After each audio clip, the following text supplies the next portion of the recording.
Hello, everyone. Um, Probably seen the homework by now. This is a little bit of a uh, side path. It's stuff you should see, but it's not necessarily the easiest stuff you should see. So it is what it is. I am going to review a little bit. This is Transformers.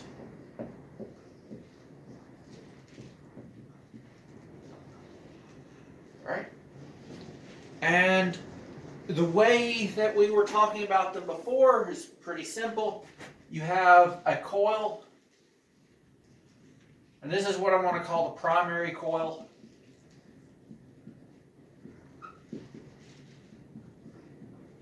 And it has N sub P turns.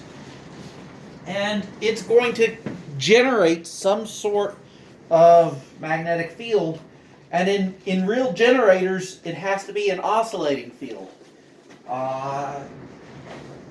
Because what you need is not a normal steady field, but a changing one. And so you're going to have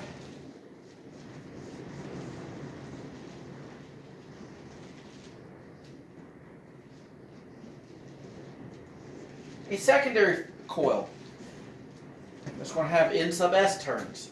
And what's going to happen is when this current goes in, you have some current, that means you have some magnetic field, which varies. All right. You can remember doing this. B is mu naught lowercase n times I. And you can actually work this out based on this stuff. That'll be N primary over L. Now, it doesn't actually matter what this field is going to be because it's going to cancel out in a little bit. What we're going to have here is some sort of voltage between these points. And this voltage is what we called our EMF.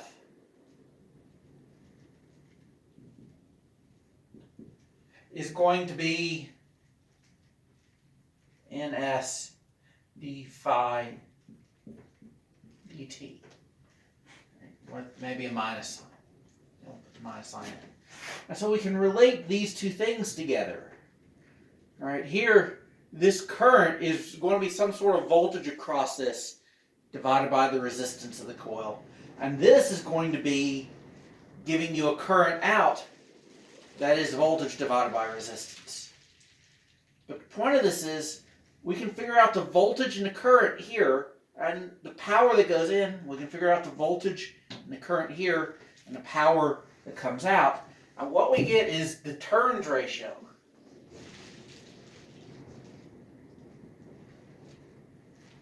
N primary to N secondary is going to equal V primary to V secondary. And because the power N is constant, this will also equal I secondary, the current in the secondary coil divided by the current in the primary coil. And if you cross multiply this stuff, you'll get power in equals power out. So that's, 4 minutes of review here is kind of a lot, but that's, all of the stuff in the homework for Transformers should be this.